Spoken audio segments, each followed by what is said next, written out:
प्रश्न उत्तर याच्यासाठी म्हणून बसलेलं नाही. तुम्ही पहिल्यांदाच तुमची मानसिकता तशी होईल नाही.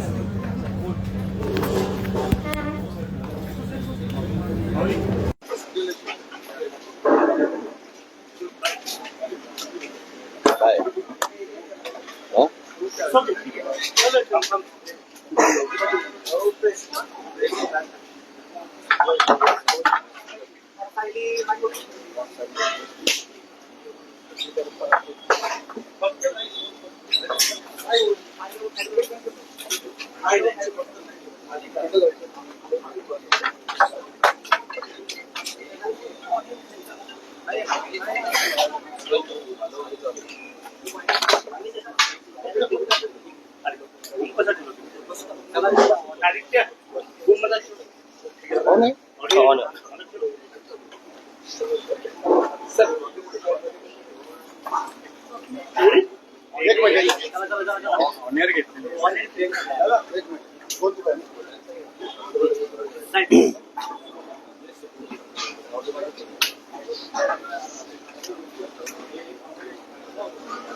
मी आपल्याशी आता फक्त एक 5-6 मिनिटं बोलण्यासाठी आलोय आणि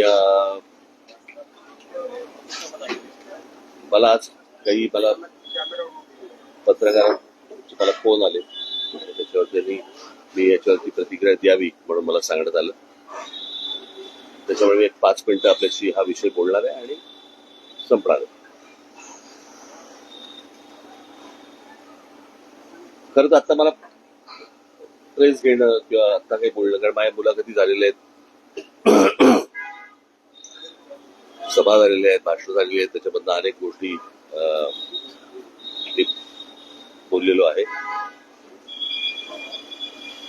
परंतु काल आमची जिथे सभा झाली शिवतीर्थावरती, तिथेच काल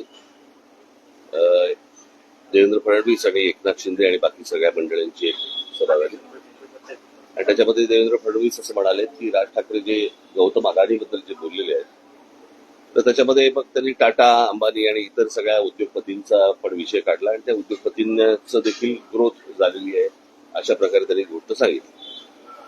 मुळात मी माझ्या भाषणामध्ये पण मी ही गोष्ट सांगितली होती, हा विषय कुठच्या उद्योगपतीच्या विरोधातला किंवा उद्योग समूह किंवा उद्योग येऊ नये याच्या विरोधातला हा विषय नाहीये.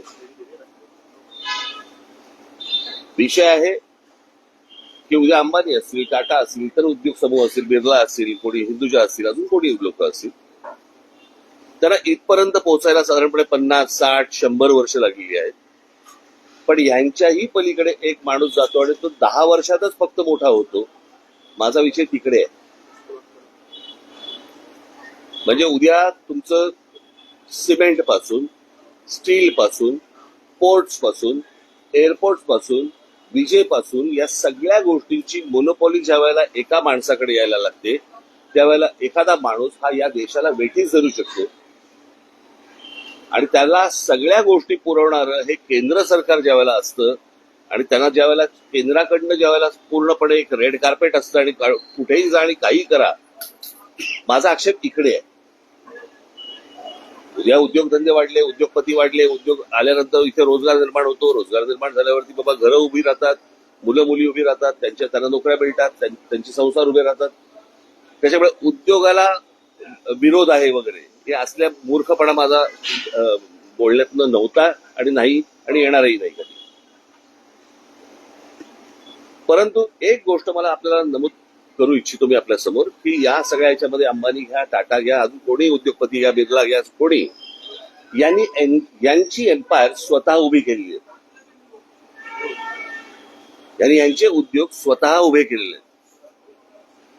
म्हणजे आज जर समजा तुम्ही विमानतळ ही एक जर समजा गोष्ट बघितली तर 7 का 8 विमानतळं आज गौतम अदानींना देण्यात आलेली आहेत केंद्र सरकारकडनं आणि त्यातलं फक्त एक नवी मुंबईचं विमानतळ सोडलं तर एकही विमानतळ हे गौतम अदानींनी बांधलेलं नाही.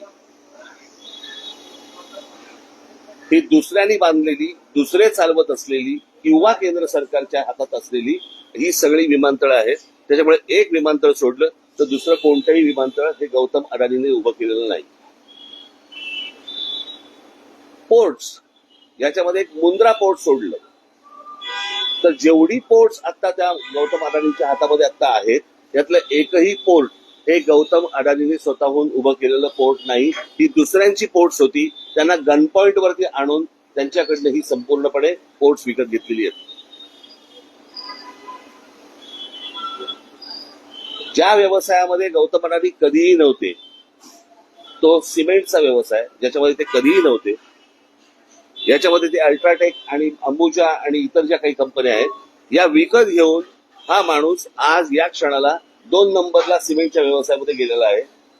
आज बिर्ला 1 नंबरला आहे, 2 नंबरला हा. गेल्या 10 वर्षामध्ये एक माणूस सिमेंटच्या व्यवसायामध्ये 2 नंबरला जातो, दुसऱ्यांचे व्यवसाय खेचून, दुसऱ्यांचे व्यवसाय हातामध्ये घेऊन.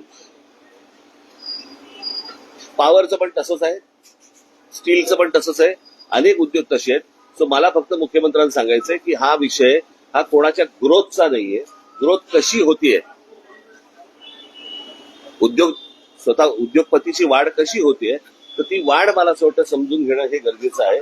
देशातल्या प्रत्येक नागरिकाने समजून घेणं गरजेचं आहे. उद्या हा एकच माणूस या देशाला वेठीस धरू शकतो. याचं उत्तम उदाहरण जर समजा आता आपल्याला बघायचं असेल तर जे या देशामध्ये आता इंडिगोने केलं, संपूर्ण सगळा देश अख्खा स्टँड स्टिलवरती आणला आणि सगळी विमानतळ ज्यावेळेला आज बंद झाली, 65% आज हवाई वाहतूक ही एकट्या इंडिगोकडे देण्यात आली आणि त्याच्यातनं एका एअरलाईनने व्यवसाय बंद केल्यानंतर किंवा ठप्प केल्यानंतर देशाचे काय हाल होतात हे आपण पाहिले. मला असं वाटतं हा धोका सर्वाधिक आहे आणि तो धोका मला असं वाटतं मुख्यमंत्र्यांनी समजून घेणं गरजेचं आहे किंवा त्यांना समजणं गरजेचं आहे किंवा अर्थात समजलं असेल पण ते आता सांगतील तरी कोणाला. तर ही गोष्ट प्रामुख्याने मला असं वाटतं की लोकांसमोर जाणं गरजेचं होतं. आणि हे उद्योग उभे करत असताना गौतम अदानींना अर्थसहाय्य कुठून झालं, कोणकोणत्या बँकांना आणि कोणकोणत्या इतर इन्स्टिट्यूशन्सना यांना अर्थसहाय्य करायला लावलं. उद्या जर अशा प्रकारचं जर उद्या गोष्टी कोलॅप्स झाल्या तर नोकऱ्या जातील, देश बर्बाद होईल आणि हा एक दिवस देश ठप्प होईल. माझा सांगण्याचा उद्देश हाच होता. आणि एक ते टूल वापरून ज्यावेळेला महाराष्ट्रामधली शहरं ज्यावेळेला काबीज करायला जेव्हा तुम्ही जाता, तो धोका मला असं वाटतं महाराष्ट्रासाठी खूप मोठा आहे. त्यावरतीचं माझं भाष्य होतं, हे मला तुम्हाला फक्त सांगायचं. ठीक आहे, धन्यवाद. काही कारण वाटतं धन्यवाद.